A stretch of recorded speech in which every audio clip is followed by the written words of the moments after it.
y'all doing this morning? It's good to have you here. Thanks for being here. Thanks for being here with us at South by Southwest. My name is Michael L. Sesser. I'm the co-creator with our moderator today, Lauren McKowen, of the podcast that we're going to be recording today, which is called Tell Me Something True. Just for a really quick second here before an amazing panel comes out, when Laura and I were locked in our houses during the pandemic and dreaming up this podcast of how do we make something that helps people to have a little better week next week than they had this week. We knew it would focus on questions of addiction and recovery, but go in a lot of other directions as well. And now with hundreds of thousands of downloads and being here at South by, this is just sort of way beyond where we ever dreamed that we would get in our first year. So thank you for being here today for this live podcast taping, for this conversation. We're going to be feeding it in the Tell Me Something True feed coming up as soon as we can. But first, I want to make sure that we let you know that there will be a time for Q&A, so make sure you use the app that's been up for the whole festival. We'll have the last couple minutes set aside for that. Hold your applause until we get everybody up here, but I want to take the time now to introduce Wes Hurt, who is the founder of Sparkling Yerba Mate Clean Cause, a beverage company that's donating 50% of its net profits to funding sober living scholarships. Jason Isbell, of course, the Grammy Award-winning singer-songwriter, and Jane Rader, the director of the Mayor's Council on Public Health and Drug Control Policy for Huntington, West Virginia. She was a lead witness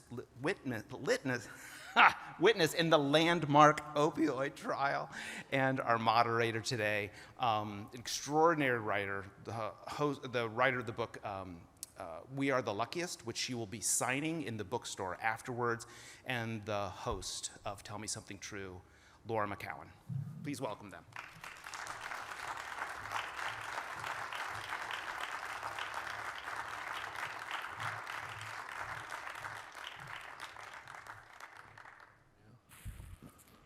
All right. Let's see here. These beautiful chairs. All right. They're pretty. Where do you want, Jason? These mics are on, yeah? Sit here. These are nice. Hi, everyone. Hello. Arranged? All right. Well, thanks for coming to this session. It's probably not the lightest topic you could come to listen about at South by Southwest, but no doubt for us, one of the most important. So we're really grateful you're here. And I'm going to start out by doing something maybe a little unconventional for South by. So we're going to breathe for a minute. We're going to stop and breathe. So go ahead and let go of your phone in your hand and just set your palms in your lap, feet on the floor. Yeah, you guys follow too. And close your eyes. Take a big, huge deep breath. And exhale out the mouth so we can hear it. We'll do another one. Inhale. And exhale. One last one. Inhale. And exhale. That's better. All right, so I'm going to count you all in. So who here would count themselves in as someone in recovery? Raise your hand. Wes? Oh, yeah, I'm still in recovery. All right. Text the watch.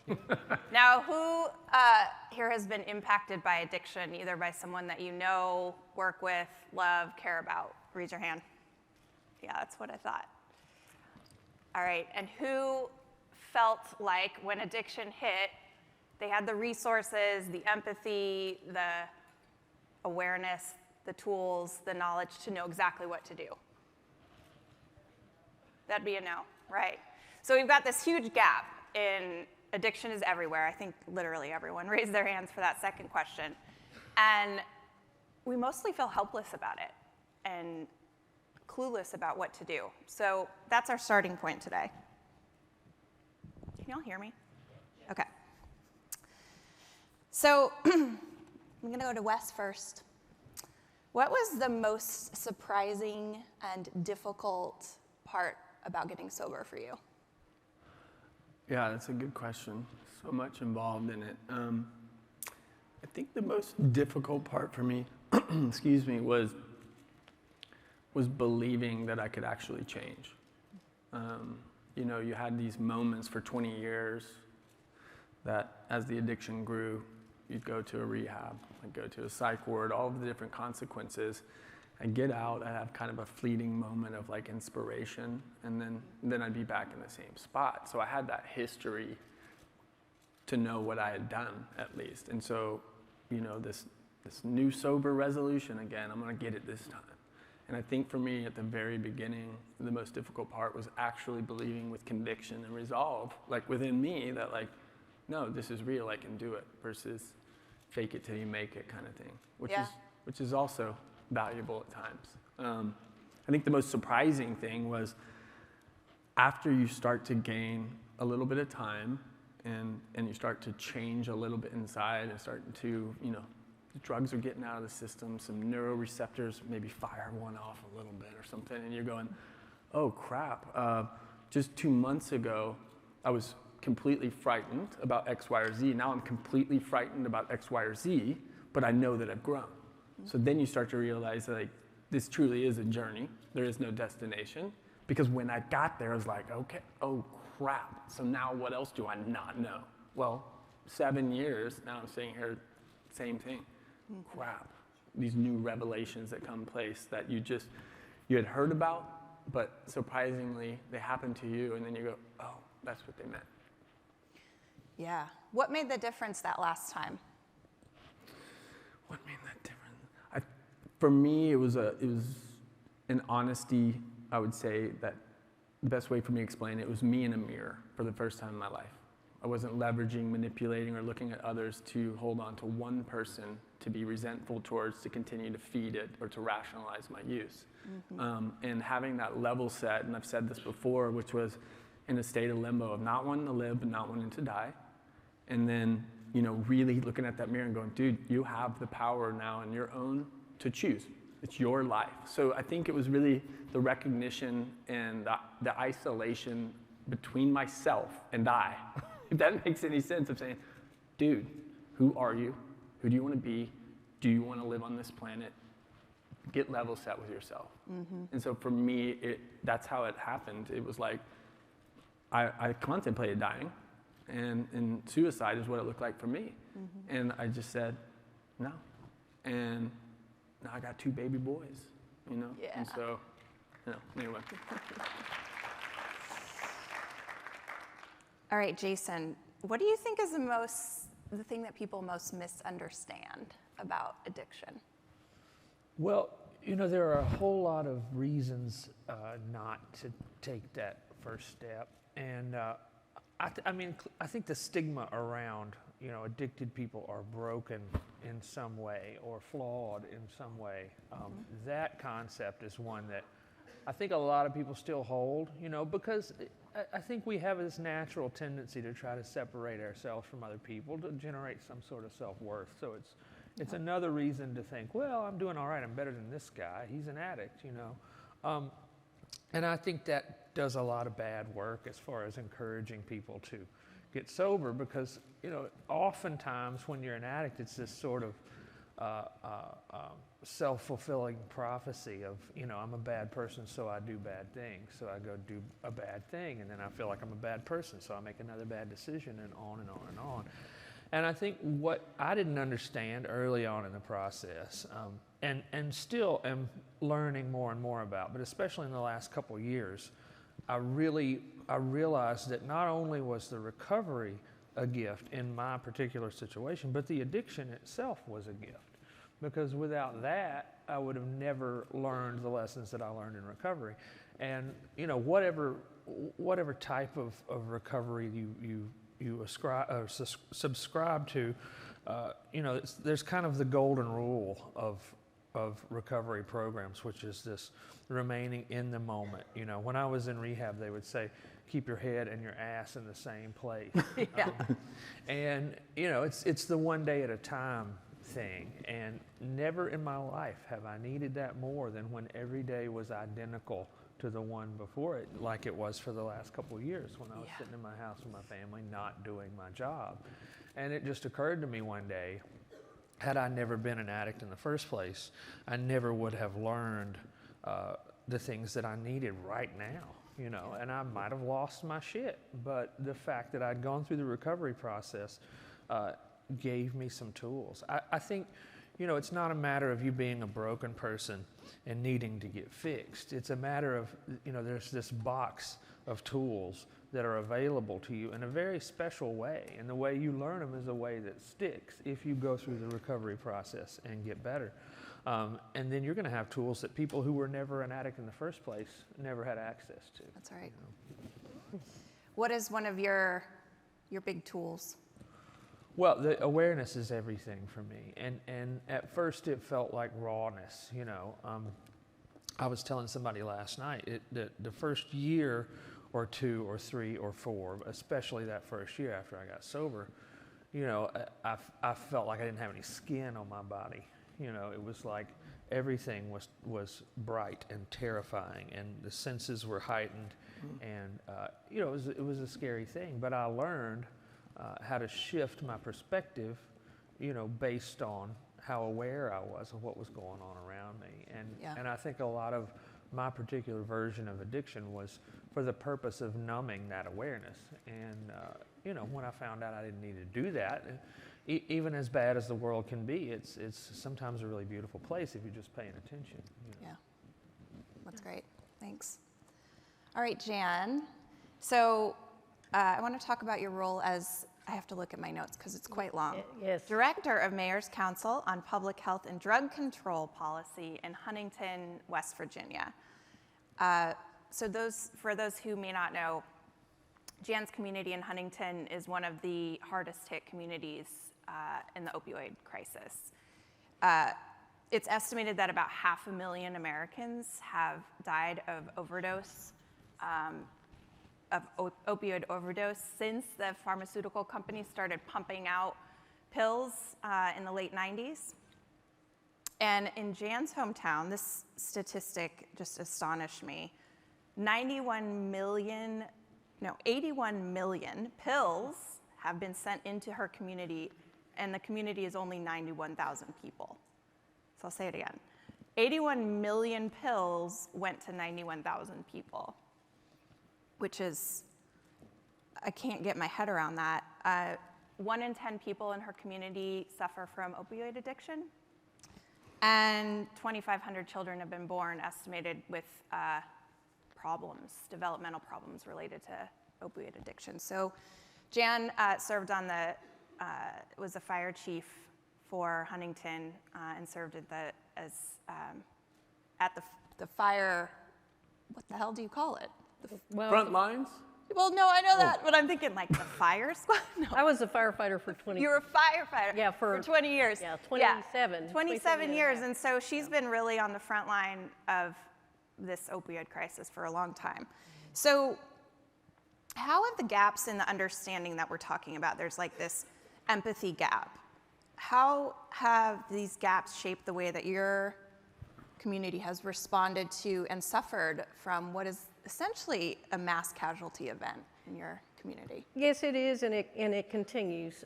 We've had success in Huntington. People like to call us the epicenter of the opioid epidemic, but I feel like we're the epicenter of the solution. And we have strived very hard to make sure that we find the gaps and we fill the gaps. And when we started working on the problem that we have Mayor Williams, who is an incredible person who is leading the fight. He is doing the right thing. Our city council is doing the right thing and allowing us to go out and facilitate bringing everybody together in the community. And it's taken a lot of education in very small groups. The faith community has been huge in helping us, but every day we find gaps. Our peak was 2017, and the first thing we did in Huntington was get naloxone in the hands of all our first responders so that they can save lives in the moment. And that was huge. And then we started the first harm reduction program in the state of West Virginia in 2015. And every time we find a gap, we try to fill it as best we can. We peaked in 2017, And that year we had 1,831 overdoses in the county, and there were 183 overdose deaths that year. So your first responders are worn out. Your average first responder in that year was probably seeing up to 5 deaths in a month, and or up to that.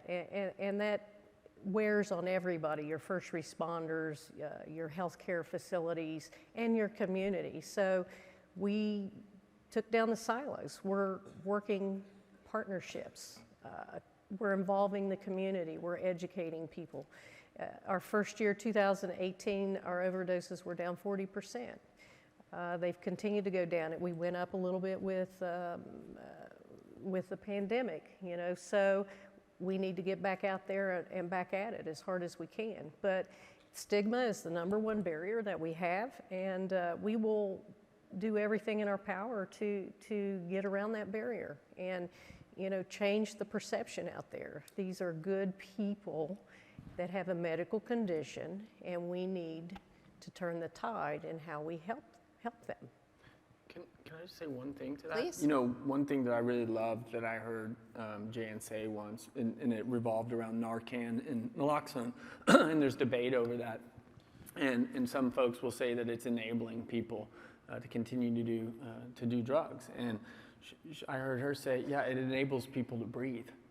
And I was like, wow. It was that simple for me, because I look at my life and I say, look, I was ready to off myself in the cemetery for 9 months. I got 2 babies that I get to go fishing with tomorrow morning because I could breathe.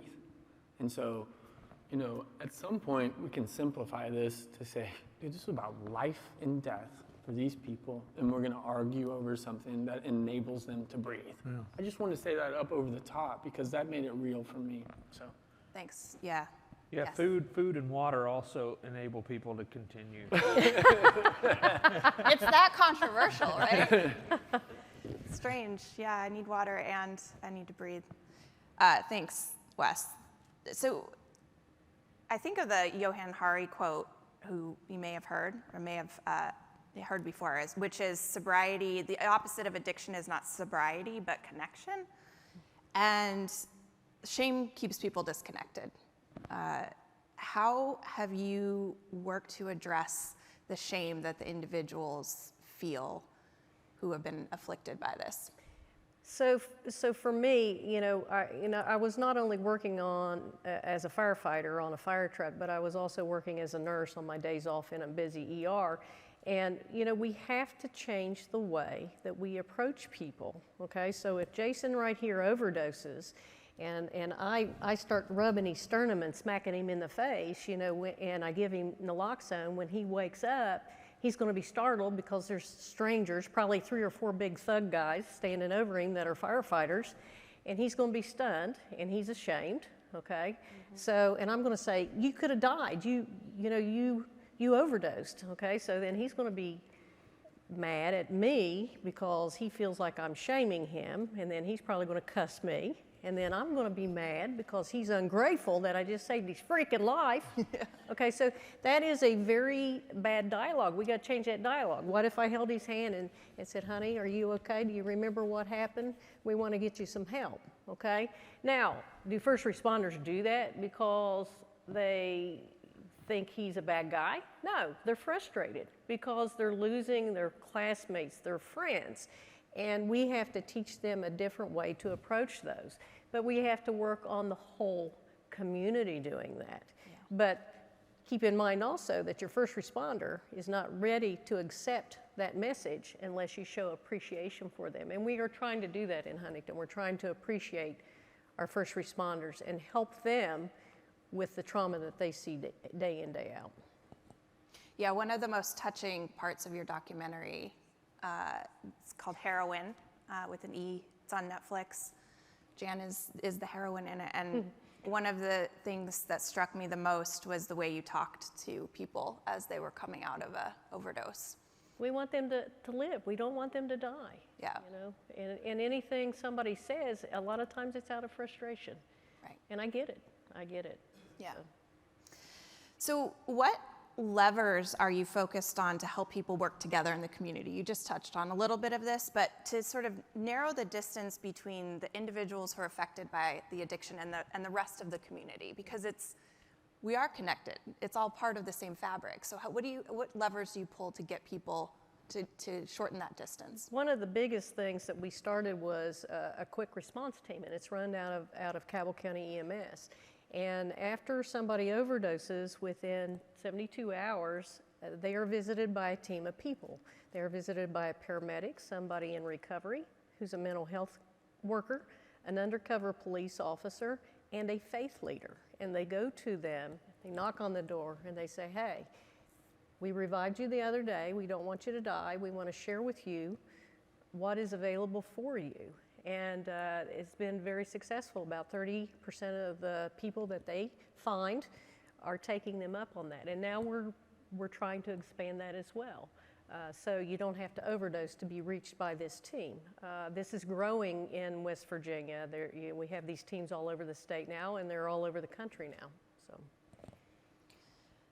All right, we're going to go back to Jason and Wes. So how did shame play a role in your addiction? And do you still experience it now in sobriety? And I experience if so, how no do you, shame whatsoever. No, you're shame-free? Never. It's a wonder I got on pants right now.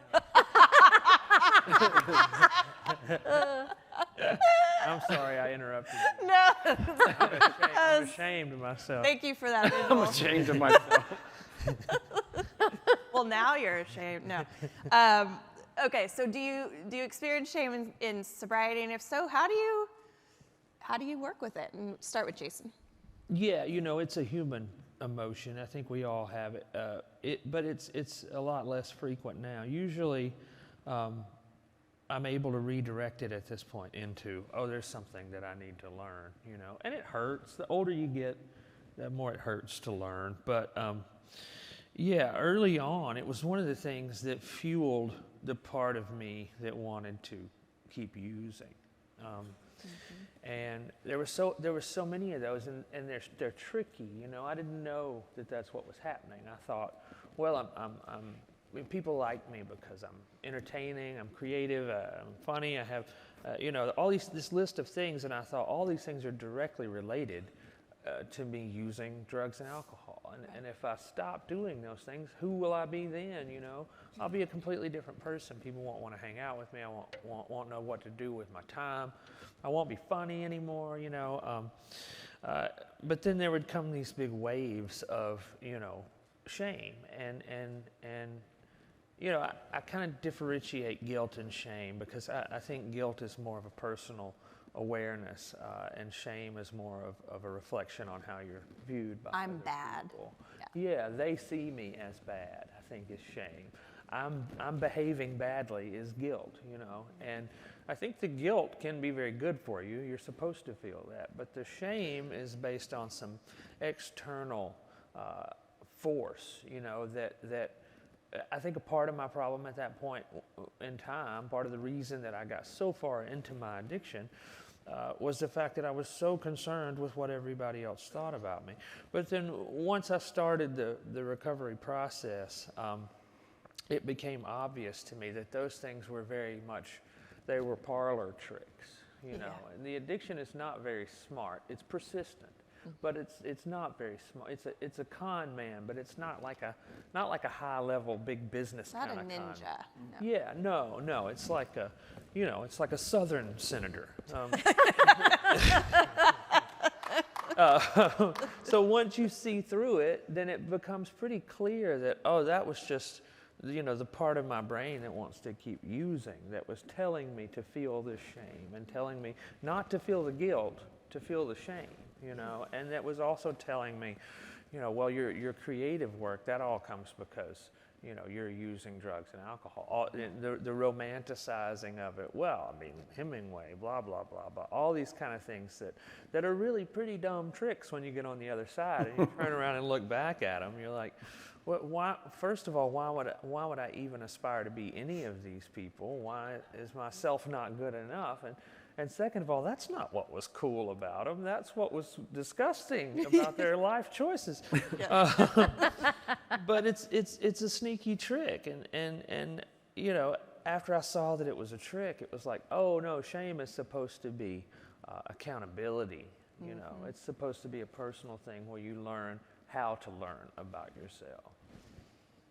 Did you find, I mean, I think we know the punchline because your career has gone on and you continue to create, but what was that like initially in sobriety trying to create music?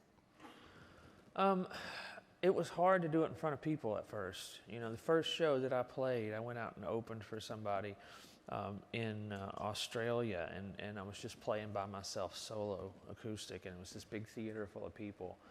And, you know, I was terrified. I was so, because I hadn't performed sober, you know, since I was a kid, really. But after a while, I just started making my world smaller. And then that What do you mean by that?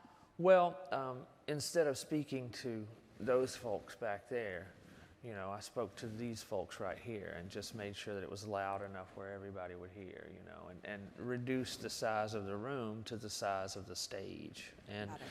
And I did that about a lot of things in my life. You know, that was sort of a safety mechanism for me, but it really helped because it helped me notice, you know, on a bigger, like broader sort of allegorical level. It made me notice what I had right in front of me, the things that I had been looking past as an addict, you know, to get to some sort of grandiose idea or goal of loving myself. I looked past the things that I should be grateful for. And once you start counting, you know, if you start like right here and start counting the reasons that you're fortunate, you know, it's going to take you hours to get to the edge of that stage. Yeah.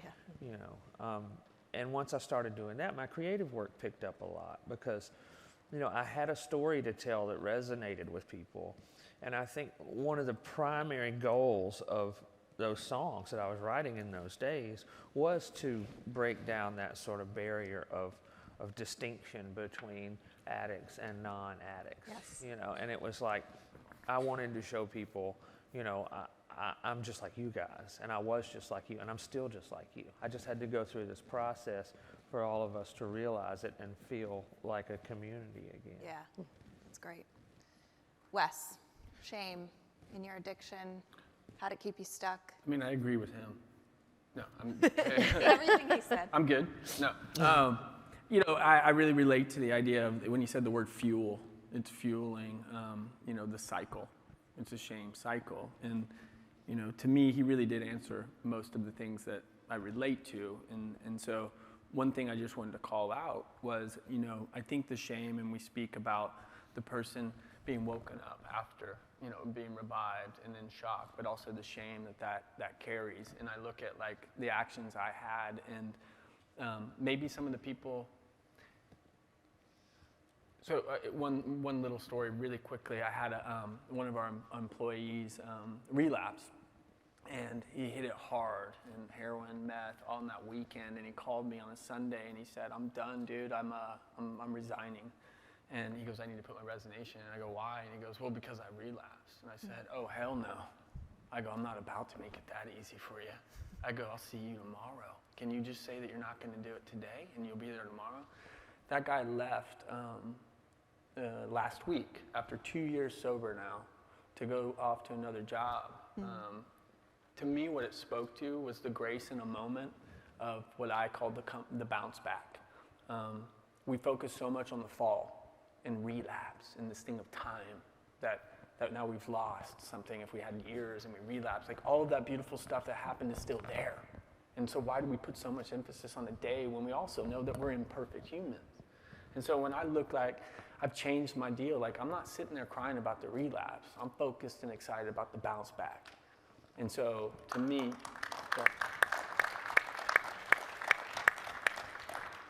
the goal should be run to those people. Run to them and show them a radical compassion, because I also believe compassion and accountability can coexist. And I think oftentimes we look at those as binary, and it's not. We're not saying, let them keep using. We're not saying, let's fill up the needle. We're saying, let's give them a chance to breathe. Let's give them a chance to love again, because we're not that indifferent. We're really not. You know, I think one thing I'd like to mention too that revolves around stigma is that, you know, I like to say that addiction is just my flavor of life's affliction. But there are people out there, and I won't point at you to make you feel too guilty, so I'll go in the back where nobody is. I'll say, you watch too much porn, you eat too much ice cream, you do X, you do this. But it's not that socially unacceptable because it's behind closed doors. We walk out, and no one can relate to us. Bullshit. You can. It's just not the same affliction. It's not the same flavor. But we all have those same human reactions and so forth. And our reactions and our results or consequences are so much more open to the world that the attention on that draws is crazy. Which, by the way, I'm not a victim. I'm not.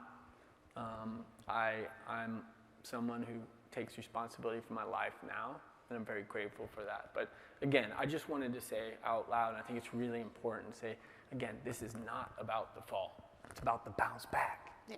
Yes. That's where it happens. Well said. All right, another question for you two. So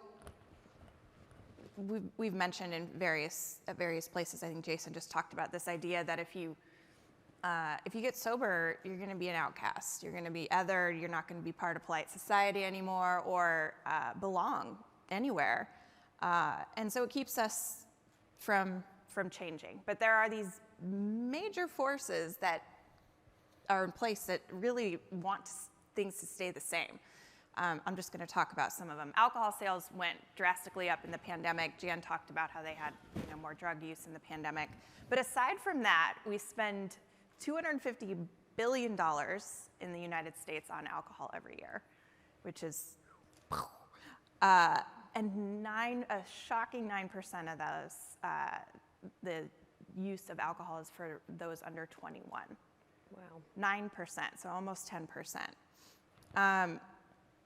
So let's talk about how we help ourselves. Let's talk about the solution, how we help ourselves and each other in this culture that's kind of optimized for addiction. Wes, let's just take alcohol, which is very normalized, we're kind of swimming in it. What kinds of things did you have to do to make sobriety your normal? I mean, I think there's practical variables, you know. For me, it was removing beer from my fridge that was ice cold. It's real basic. It's like, I mean, I don't know if I'm strong enough yet to look at that. You know, so there's people, places, and things, let's say, right? And so that's more of your practical side. And then on the philosophical side for me, it's like, I'm going to say it, and it's kind of cliche, and I don't want to sound like this guy, but I'm going to have to say it. It's about purpose. And so I can stop something for X period of time, no problem. I say no problem, but when I'm actually on the path to do it, the question is, what is my North Star to keep moving forward? Mm-hmm. Why? And it's not about starting a 50% company so you can act like the sober prophet and save the world, or play music and then you get more and no offense, you're gonna still get them anyway. But you know, I'm saying it's about, you know, my why. Mm-hmm. And you've heard about that, you've seen it. And so if you don't have a purpose, who cares about being away from the people, places, and things? Because it will not sustain. You need a North Star. And for me, it became such a clear North Star, and kind of piggybacking on what he said, it's a freaking blessing.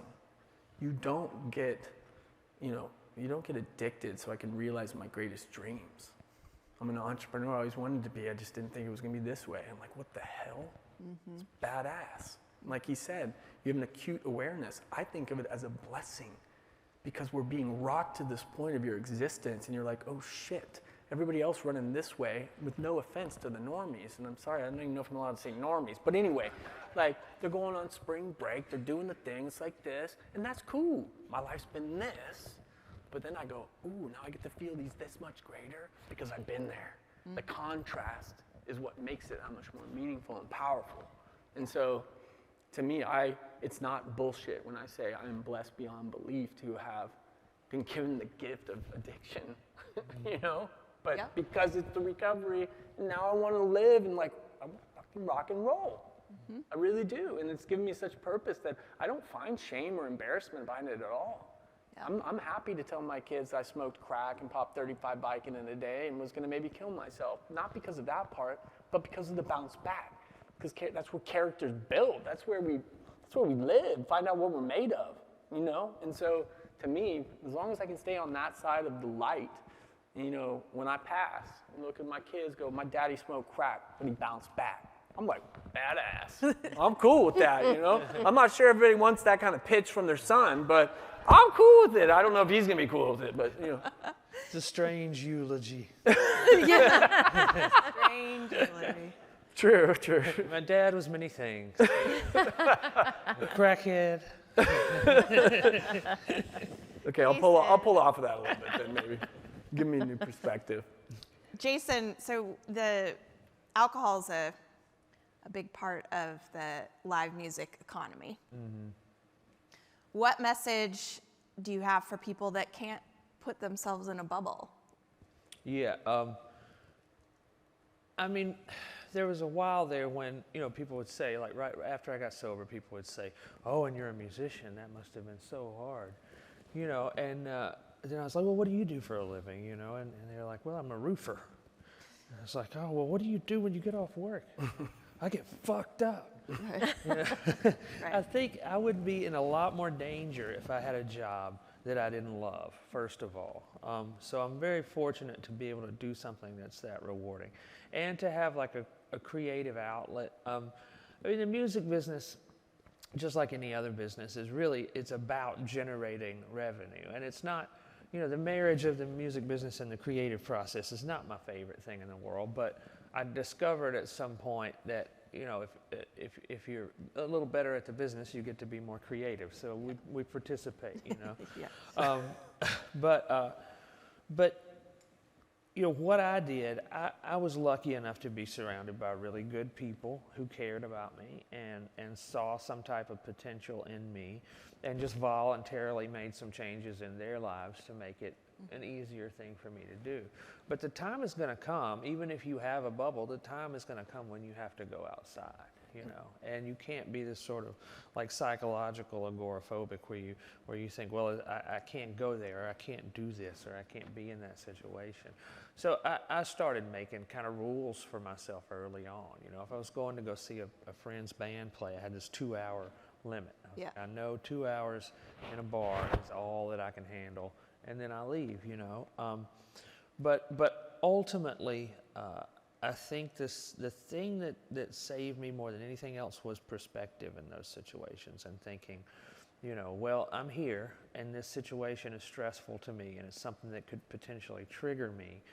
So how do I shift my perspective in a way to think, you know, what would be worse? It's just such a great place to start with everything. Like, this sucks really bad. But what would be worse? And after a while, you come up with this very long list of things that would be so much worse. And you're like, okay, this doesn't really suck at all. I'm actually grateful to be in this situation because there are so many things that would be worse. And that helped me a great deal. But I think that there's this proactive energy that you have to bring to your own psychological health. And I know, I mean, everything we say is subjective, you know, because there are people in situations where it's harder to access any of the things that we're talking about. There's always somebody who cannot do the thing that you think they should be doing. You know, that's not an option for them. Yeah. However, with all of that in parentheses, I think it's a responsibility of an adult to take proactive steps toward, you know, becoming more mentally healthy and mentally stable. And a big shocker for me was, you know, after I got sober, and I was sober for a year or so, you know, then I started working on myself, you know. That's when I started working on myself. What did that look like? That was when I began the process of learning how to feel my emotions and express my emotions in a way that didn't harm the people around me, you know. And so, you know, 10 years in, I'm still way over here in the beginner section of how to be a human being. But after you work on it for a while, you start to go, oh, maybe this is the point. Maybe this is why I'm here. It's this process. And, you know, he talked about how it was a journey. And it is a journey, but it's more like it's just the whole point to me. It's this experience of trying to figure out, you know, what am I doing to hold myself back? And then as you do that work and keep on, whether it's some kind of therapy or, you know, just as simple as the people that you keep around you, you know, you start to get this instinct where you know, this person's good for me. This person's going to help me stay on the path that I'm on, or this person's not. And really, sometimes it's about making those decisions rather than allowing them to make themselves. You know. That's great. We're going to do questions in the last 15 minutes, so I'm just going to end with one question for all three of you, if you'll answer.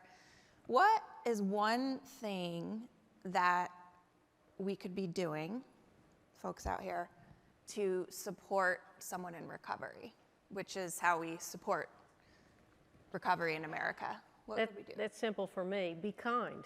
You know, that it's free. Just be kind to somebody. You treat people with dignity and respect because we all deserve it. I think depend on them. You know, when people call me and they say my son or my dad or my wife or my husband, they're struggling, they just got out of rehab, you know, they need to know what to do. First thing I do is I say I'm not qualified to tell you that, but my advice is depend on that person for something. Take the risk of saying, I need you for this. Because you can support people and you can tell them, I'm there for you all day long. And that sometimes just enables them to keep using. Because they're like, this person's going to be there for me whether I screw up or not. But I'll give them a chore. I'll give them a task, something that's really important to me. I'll be like, I need you to watch my kid on Wednesday afternoon. That's good. And yeah, this is a risk. But if you want to help somebody, you've got to go out there on a limb a little bit, you know. And over time, trying this out, I've seen that when people feel like they're needed and they're necessary in your life, they'll work a little bit harder to stay on the right path. You know? That's really good. Wes. What was the question? Sorry, I get scatterbrained and start thinking about stuff. Oh, you're good.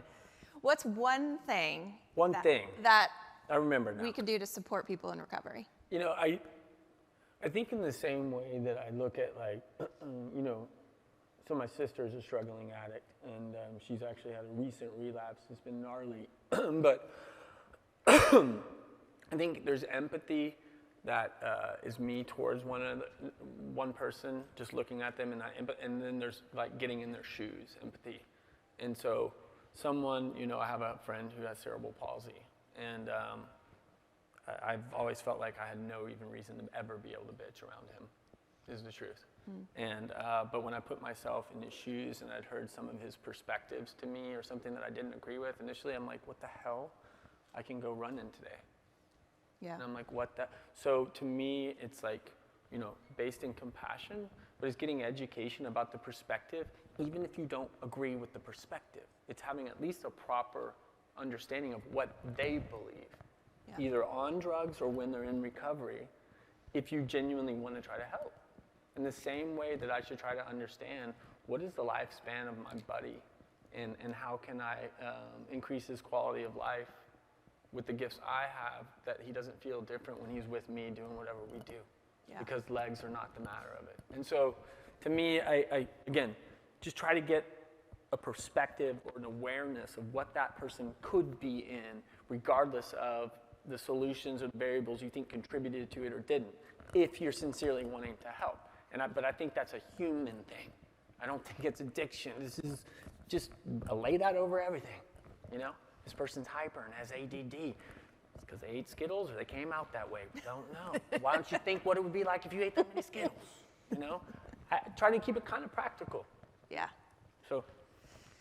All right. We're going to... I don't know where the Skittles came from. Yeah, well... I like Skittles. We're going to go to some questions. So this is for Jan. At a local government level, it's hard to track progress and impact, so to know what's working. How do you know when things are getting better and why? So one of the first things we did when we started working diligently on the addiction issue in Huntington, that was in the fall of 2014, is we built our own method of keeping real-time data instead of waiting 2 years for vetted data to come out of the CDC. And that was imperative because that way we can track what's going on, what we need to do, how we need to maneuver to catch what we're not catching, and to track progress. And we have built that on a local level, and it takes collaboration and partnerships. We're blessed in Huntington that we have Marshall University. They've been on board since day one. We have 2 level 2 trauma centers. They're on board. We have a great mental health facility that's on board. And then we built things that we needed, like a freestanding facility where people can go and get help within 2 hours, whether they have insurance or not, instead of waiting for hours or saying, oh, well, we'll have an opening in a month. Right. So it's a community project. It's a community. It takes us all. We all need to be involved. We'll do this one for, oh, it skipped. Okay. How do you support someone very close to you, romantic or friendship, going through recovery without letting it destroy you or worry you? Jason, you can take that one. Ooh, I get a tough one. That's a tough one. It is. Yeah. Thank you. Nothing but the best for you, Jason.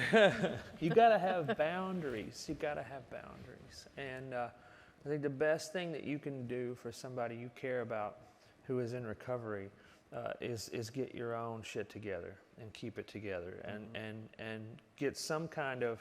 I think everybody should be in therapy. I've never met a person I don't Amen. think I never in my life, nobody, past like the age of 10, therapy time. Yeah, but you're either in diapers or you're in therapy. Perfect world. But no, I think the best thing you can do is work on yourself. And, you're going to love that person. You're going to love them. Maybe they might do enough to keep you from loving them eventually. But probably what you're going to do is you're going to love them despite their choices. And you need to figure out how to put your own boundaries in place, where you can say, well, I'll do this, but I won't do that. I won't let you encroach on this part of me. And that's a hard thing. That's one of the hardest situations in the world. I had a close family member that had some trouble with opioids a few years ago, and their wife came to me and said, what happens if they can't beat this? And I said, well, they're going to die, but the worst part of it is when they die, you'll be glad they did, because by that time, you'll be so tired of it that there will be relief, but there's another way. And that person got clean, got sober, and has stayed that way for years. So it is possible, but you have to set your own boundaries as somebody who cares about them, or else you're just going down with the ship sometimes. And it's a sad reality, but you can help without linking your fate. It's a good way to put it, linking your fate. Jan, take this one since you have been on the front lines for so long. What is the biggest myth about addiction that you want to dispel? That these people are broken or morally bankrupt. I mean, that's ridiculous. It's a medical condition, and it should not be criminalized. It should be treated as a medical condition. And the drug war, the war on drugs for 50 years has taught us that, oh, they're bad people. That's not the case. These are good people, and they do recover, and they are good people, and we need to give them the ability to show that to us and shine and be the best person that they can be. Yeah. All right, Wes, what can we do in the schools? You have kids. What would you like to see to help the students who are struggling with possible addiction? Yeah, to me, I have a great mentor who's taught me to look at root cause. So, even in that setting when they're younger, instead of looking at the leaves of the tree, look at the roots. Mm-hmm. What are you feeding it? And what's going on there? And I think too often we do look at the leaves and you say, look at all of them. They're everywhere. So many stop. It's right here. Is there divorce in the family or wherever it's happening, that could be contributing to emotional stuff. So that's one part of it. Now, how do you, that's one part of my opinion. And then the second one is so now how do you come around someone so young and so early in on the process? of, honestly, I don't exactly know, because it's part of the reason I'm doing what I'm doing. Yeah. Is to be a part of the solution, to try to figure this out, because it's so dynamic, and the variables that contribute to it, it's on an individual level. But I think from a philosophical or from a solution-oriented mentality, to try to take some of the subjective and try to narrow it down to be individually helping that, based on what their flavors or what's happening in their life. It's about identifying root cause. Yeah, Because if that's you fair. don't know the problem, you cannot make the right solution. Yeah. You looked at me, Jan. Do you have ideas? I think that he hit the nail on the head. You got to get to the roots, okay? And you do that. Our school systems, where I live, we're putting social workers in every school building, okay? And mindfulness is being developed to teach at the young age, because the youngest overdose I've ever been on as a firefighter was 12. Oof. The oldest was 78, and they were both heroin. So we gotta prevention is key, because the children are our future. Well, and I'd say one other thing socially, you look at folks like stars like Jason, it's fucking cool to be sober too. You know what I It mean? is, yeah. It's not just to say, because I want to be cool, and I need you to know that I said I'm sober and I'm cool. No, it's You know what? That makes me the coolest person in this auditorium right now, because I'm on the stage with 3 people in long-term recovery, and I couldn't be more proud.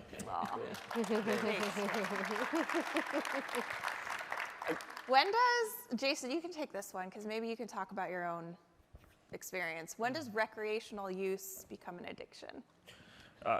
Quit. If you're asking, quit. Yeah, no, that's my answer, is quit.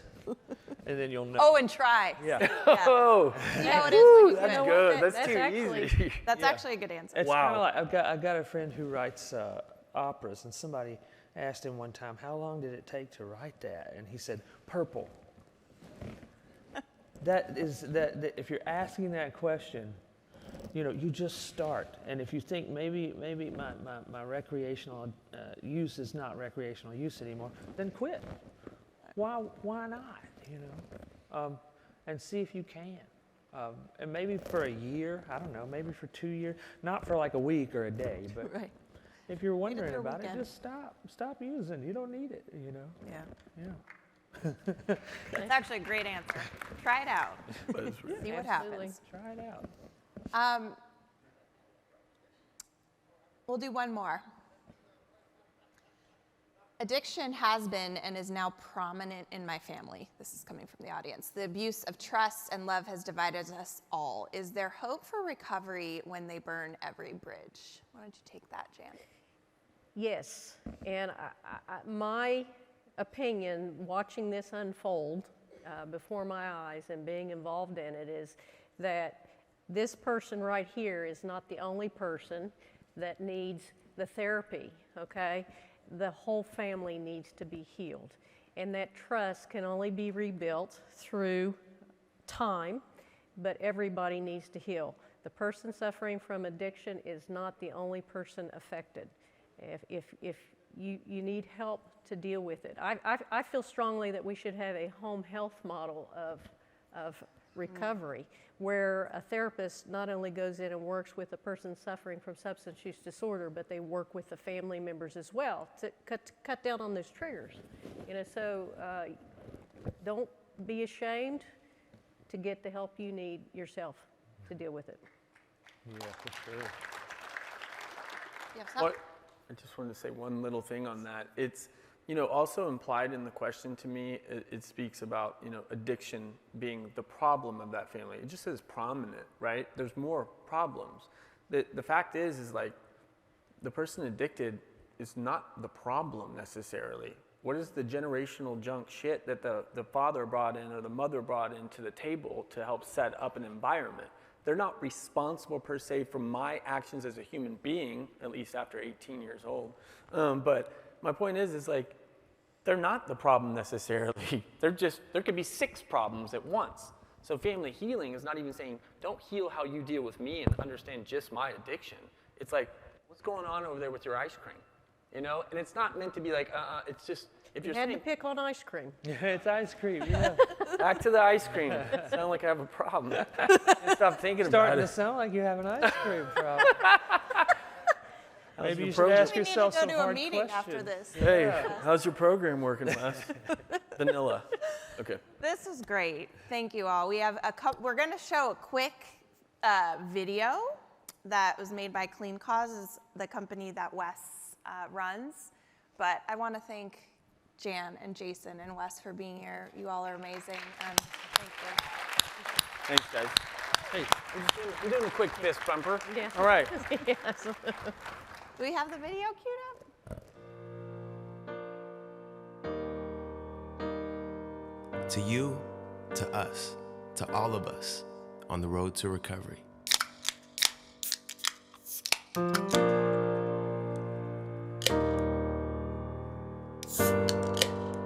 My name is Justin, and I'm a super grateful recovered drug addict. The crazy thing I was living the American dream at 24 years old with a beautiful wife, a newborn son. I had a really great career going in what I was doing. I lost my identical twin brother. I lost my dad 2 years apart from overdose. Ripped out of society from about 2009 to 2018, from treatment centers to correctional facilities to sober house living. But today, I feel like I've truly been given a gift, a life that I never could have even.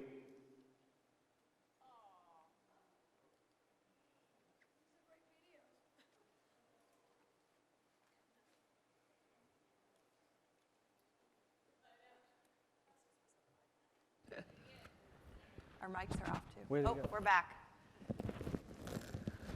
We try again? Yeah. Surely somebody technical is around and they can Right. help out. One or two people. At South by Southwest. Somebody's still here from last week. To you, to us, All right. to all of us on the road to recovery.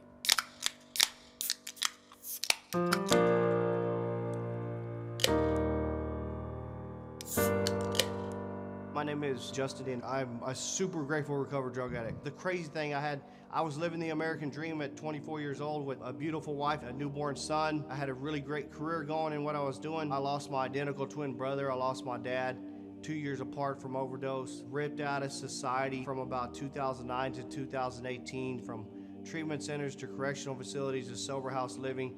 But today, I feel like I've truly been given a gift, a life that I never could have even.